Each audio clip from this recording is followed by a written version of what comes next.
আলহামদুলিল্লাহ, অনেক দীর্ঘ একটা সময় বিরতির পরে আল্লাহ আমাদেরকে আবার তার দিন নিয়ে আলোচনা করার সুযোগ করে দিয়েছেন আমাদেরকে শুধরে নেয়ার জন্য। লজ্জা পাইলাম আপনার কথা শুনে। আল্লাহ বলে আলোচনা কইরে শুধরাই নিবার সুযোগ দিছে।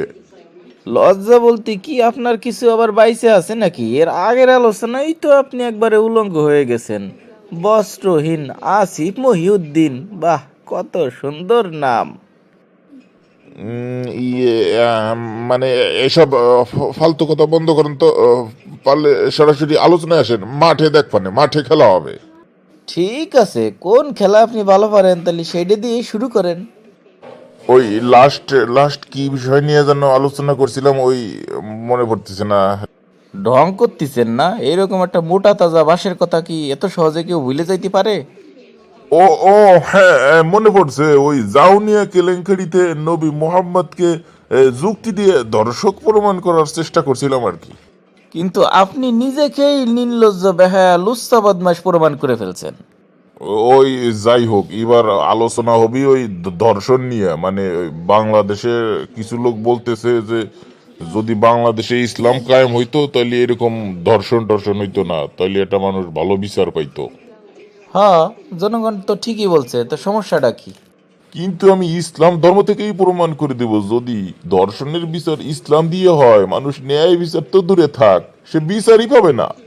হ্যাঁ হ্যাঁ, তাই নাকি? আপনাকে আনলিমিটেড সময় দিলাম, প্রমাণ করেন তো দেখি।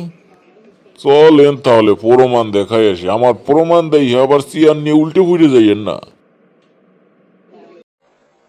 এই ধর্ষণ একটু বেড়ে যাচ্ছে। ধর্ষণের কারণে দেখলাম সবাই বলতেছে এই শরিয়া আইন চালু হলে ধর্ষণ কমে যাবে, কারণ শরিয়ার দৃষ্টিতে ধর্ষকের শাস্তি হচ্ছে মৃত্যুদণ্ড। শরিয়া আইনে ধর্ষণের কোনো শাস্তি হয় না, ধর্ষণের কোনো শাস্তি নেই, কারণ হ্যাঁ, চারজন পুরুষ সাক্ষী লাগে। চারজন পুরুষ সাক্ষীর একদম সামনে থেকে প্রত্যক্ষ করতে হয়, একদম কাছে থেকে দেখতে হয় যে ধর্ষণটা হয়েছে। আমি আপনাকে এই জিনিসটা দেখাই যে এই যে দেখেন, মুগিরা ইবনে শুবা এ হচ্ছে গিয়ে মুহাম্মদের খুব বিখ্যাত একজন সাহাবী। এখানে দেখেন, এই যে এইখানে আল বিদায়া বা নিহায়া থেকে দেখাচ্ছি, এখানে দেখেন মুগিরার ঘর ছিল আবু বাকরার ঘরের মুখোমুখি। উভয় ঘরের মাঝখানে একটা রাস্তা। আবু বাকরা ঘরের দেয়ালে একটি ছোট জানলা দিয়ে যা, মুগিরার ঘরের একটি জানলা স্পষ্ট দেখা যেত। দীর্ঘদিন মুগিরা আবু বাকরার মাঝে ছিল দ্বন্দ্ব ও বিদ্বেষ। একদিনের ঘটনার সাথে কথা বলছিলেন, হঠাৎ দমকা হাওয়া এসে তার ঘরের জানালার কপাট খুলে দেয়। তিনি দাঁড়ালেন কপাট বন্ধ করার জন্য। আবু বাকরা তার সাথীদের ডেকে বললেন, আসুন আসুন, আপনাদের শাসনকর্তাকে দেখুন, তিনি উম্মু জামিলের সাথে ব্যভিচার করছেন। তারা দাঁড়িয়ে দেখলেন যে মুগিরা সত্যি ওই মহিলার সাথে সঙ্গম করছেন। তারা আবু বাকরাকে বলল, আপনি কিভাবে চিনলেন যে মহিলাটি উম্মু জামিল? ওদের দুজনের মাথা তো অন্যদিকে। আবু বাকরা বললেন, অপেক্ষা করুন। প্রতিক্রিয়া শেষে মহিলা দাঁড়ালো। এবার তাকে দেখিয়ে আবু বাকরা বললেন, এটা উম্মু জামিল। তাদের ধারণা যে তারা উম্মে জামিলকে চিনেছে। এবং এই ঘটনা পরে ওমরের কাছে আসলো বিচার নিয়ে। ওমর কি করলো দেখেন, ওমর যে বিচারটা করলো, আবু বাকরা সাক্ষ্য দিয়ে বললেন যে তিনি মুগিরাকে দেখেছেন উম্মু জামিলের দুপায়ের মধ্যখানে তিনি সুরমাদানিতে সুরমা কাঠির ন্যায় ঢুকাচ্ছিলেন আর বের করছিলেন। খলিফা বললেন, আপনি ওদের দুজনকে কোন অবস্থায় দেখলেন? ও আপনার প্রতি মুখ ফেরানো অবস্থায় নাকি পিঠ ফেরানো অবস্থায়? আবু বাকর বললেন, ওরা দুজন আমার দিকে পিঠ দিয়ে রেখেছিল। খলিফা বললেন, তাহলে আপনি মহিলার মুখ ও মাথা ও মুখ নিশ্চিত চিনলেন কি করে? আবু বাকর বললেন, আমি উপরে উঠে তা দেখেছি। এরপর খলিফা শিবলি ইবনে মাবাদকে ডাকলেন এবং এও একইভাবে সাক্ষী দিল। নাফি সাক্ষ্য দিলেন যে আবু বাকরের সাক্ষ্যের ন্যায়। এই তিনজন সাক্ষী দিল একই। জিয়াদের সাক্ষ্য কিন্তু ওদের মতো হলো না। জিয়াদ বলল, মুগিরাকে দেখেছি জনৈক মহিলার দুপায়ের মাঝখানে অবস্থায়। আমি দুটো রঙিন পা দেখেছি, সে পা দুটো নড়াচড়া করছিল। আমি উন্মুক্ত নিতম্ব দেখেছি, আমি চরম উত্তেজনার শব্দ শুনেছি। আহ এইভাবে খলিফা জিজ্ঞেস করলেন, আপনি কি সুরমাদানিতে সুরমা কাঠি ঢোকানোর মতো দেখেছেন? জিয়াদ বললেন, না, তেমনটি দেখিনি। খলিফা বললেন, আপনি কি ওই মহিলাকে চিনতেন? জিয়াদ বললেন, না, তবে তার মতো মনে হয়েছিল। খলিফা বললেন, ঠিক আছে, আপনি সরে দাঁড়ান। নিশ্চিতভাবে মুগিরার ব্যভিচার প্রমাণ করতে না পারায় ওই তিনজনকে অপবাদের শাস্তি বেত্রাঘাতের নির্দেশ দেন। এবার মুগিরা বললেন, আমিরুল মুমিনিন, এই গোলামদের হাত থেকে আপনি আমাকে মুক্তি দিন। খলিফা বললেন, চুপ থাকুন, আল্লাহ চিরদিনের জন্য আপনার মুখ বন্ধ করে দিন। আল্লাহর কসম, যদি সাক্ষ্য পূর্ণ হতো তবে আপনার পাথর দ্বারা আমি আপনাকে হত্যা করতাম। মানে খলিফাও জানতো যে মুগিরা এই কাম করছে, আকামটা মুগিরা যে করছে এটা খলিফাও খুব ভালোভাবে জানতো। কি এবার বিশ্বাস হইলো? প্রমাণ সহ দেখাই দিলাম, ইসলামে দর্শনের কোনো বিচারই নাই। এবার আপনি কি ব্যাখ্যা দেবেন? হা হা হা হা, আপনি প্রমাণ করে দিলেন যে আপনি এখনো প্রাইমারি স্কুলের ছাত্র। তার মানে কি খবরছেন আপনি, আমি এখনো ফিডার খাই? হ হ, ওইটাই বলার বাকি ছিল। যাই হোক, মাশাল্লাহ বলে ফেলাইছেন, শুনে খুব ভালো লাগলো।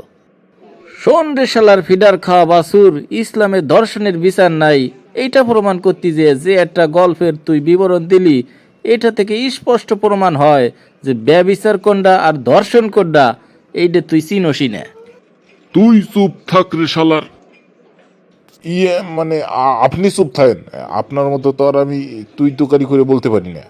মানে এগুলো আবার পার্থক্য করবো কি জন্য? দৌড়াই তো একই জিনিস, দুইটাই তো অবৈধ পথে করা হয়, তাই। কোনটা ধর্ষণ আর কোনটা ব্যবিচার যে কোনো অ্যাডাল্ট মানুষ বুঝে, বুঝোস না খালি তুই। এটা যে কে বুঝোস না, এটারও অবশ্য একটা উদ্দেশ্য আছে, সেইটা তুই অনুমতি দিলি আমি একটু দেখাইতে পারি। কিসের অনুমতি? আপনি আবার কি দেখাবেন? মানে ওই তোর একটা শর্ট ভিডিও ফুটেজ দেখাইতাম আর কি, যদি অনুমতি দিতি আর কি।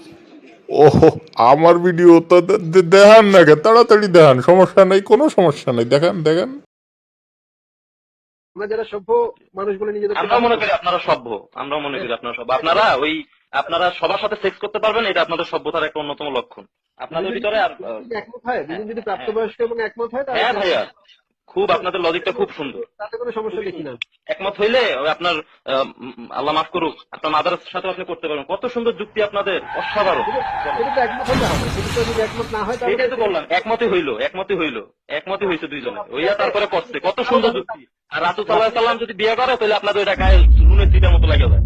যে ওই ছোট বাচ্চা কে লেগে বিয়ে করছে, কে লেগে এই করছে সেই করছে, মুমিনটা কে লেগে চারটা বিয়ে করছে, কত যুক্তি। আর এখন সম্মতি হইলে কত সুন্দর করে করা যায়। হ্যাঁ, হাই রে আমার পুরা কপাল রে, কেন যে অনুমতিটা দিলাম, এ তো খাল কাইটে কুমির আনার মতো ঘটনা ঘটে গেল। ইজ্জতটার একবারে তেজ মাইরে দিল রে। কি এত কপাল চাপড়াইতেছস কে, আর মনে মনে এত কি চিন্তা করস? তোর ভিডিও তোরই তো ভালো লাগে নাই মনে হইতেছে। না মানে ওই কথা আমার ওইটাই, ঠিকই তো আছে, দুইজন যদি একমত হয় তাতে সম্পর্কে যাই হোক না কেন করতে পারবে। এই তো প্রমাণ তো তুই কইরেই ফেলাইলি। ইসলামে ধর্ষণের বিচার থাক বা না থাক এ সম্পর্কে একটু পরেই আলোচনা করতেছি, কিন্তু তোর কাছে যে ধর্ষণের কোনো বিচার নাই তা তুই নিজেই প্রমাণ করে ফেললি। আরে উল্টে পাল্টা ফেস মাইরে আবার কহানে কি ফেলাই দিলেন? আমি আবার কখন বললাম যে দর্শনের বিচার করা দরকার নাই? তুই এই কথা বলছিস কিনা আগে তাই বল, যে পরকীয়া, ব্যভিচার, ধর্ষণ এগুলো সবই একই, সবই হচ্ছে ধর্ষণ। অবৈধ উপায়ে যা করা হয় তাই হচ্ছে ধর্ষণ। আমি আবার এরকম কথা কখন করলাম? খালি খালি মিথ্যা অপবাদ দেন আমার উপর, আপনার উপর আল্লাহর গজব পড়বি। হ্যাঁ হ্যাঁ, জানি তুই অস্বীকার যাবি, তাই তো জিনিসটা সংরক্ষণ করে রাখছি খুব যত্ন করে। চল তোর দেখাই। বিচার আচ্ছা, এখানে প্রক্রিয়া। একটা জিনিস ক্লিয়ার হতে হচ্ছে, জিনা বলতে কি পরকীয়া বোঝায়? জেনা বলতে, জেনা হচ্ছে একটা আমব্রেলা ওয়ার্ড। এইটা দ্বারা আচ্ছা। ধর্ষণ বোঝাতে পারে, এটা দ্বারা পরকীয়া বোঝাতে পারে। বৈধ সম্পর্ক স্ত্রী অথবা দাসী এই ছাড়া যা যে কোনো কারোর সাথে এইটা করাই হচ্ছে। হ, কইছি সমস্যা কি হয়েছে? কোথায় কোথায় গেলি আমার ভিডিও ফুটেজ টেনে নিয়ে এসে। তারপরে তুই এই কথা বলছস কিনা তাই বল, যে সম্পর্কে মা বোন যেটাই হোক, দুজনের যদি সহমত বা একমত হয় তাহলে এটা বৈধ, এটা তোর দৃষ্টিতে জায়েজ। শালার মাইডা কোন অ্যাঙ্গেলে মারতেছে রে? বলছি সম্পর্কে যেটাই হোক না কেন দুইজনে যদি একমত হয়ে মিলন করে তো আমার দৃষ্টিতে এটা ঠিক আছে, কোনো সমস্যা নাই। তাইলে এবার আয় তোর দৃষ্টিভঙ্গি থেকে হিসাব মিলাইয়া দেখি। তোর নিজেরই বক্তব্য অনুযায়ী স্ত্রী এবং দাসী ব্যতীত অন্য কোনো উপায়ে চাহিদা মেটানোই ধর্ষণ। তাহলে মা ছেলে চাহিদা মেটাবে, এটা কি ধর্ষণ নয়?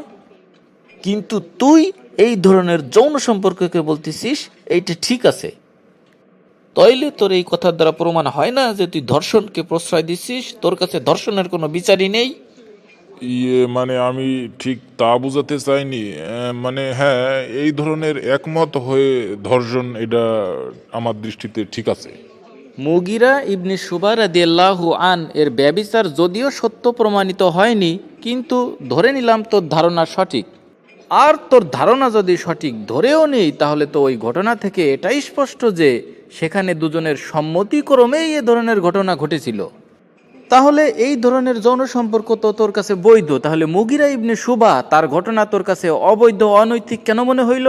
তুই তার ধর্ষণের বিচার কেন চাইলি? কেন বললি যে ইসলামে এর ধর্ষণের কোনো বিচার নেই? কেননা ওইটা একমত হওয়া ধর্ষণ ছিল না, ওইটা ছিল জোরপূর্বক ধর্ষণ। এই জিনিসটাই তুই কেমনে বুঝলি? প্রমাণ দে, কোথায় লেখা আছে?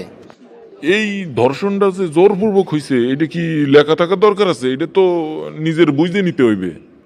কেননা মুগিরা ইবনে শুবা ছিল এক ধরনের নেতা টাইপের লোক, মানে ক্ষমতায় ছিল আর কি। এখন এই অবস্থায় যদি সে উম্মে জামিলের প্রস্তাব দেয়, আর উম্মে জামিল ভয়ে মেনে নিয়েছিল, যদি মাইনে নেয় নাই তাহলে তার প্রাণ নাশের একটা ঝুঁকি রয়েছে, যার কারণে এটা আমি বলছি যে এটা জোরপূর্বক ধর্ষণ করা হয়েছে।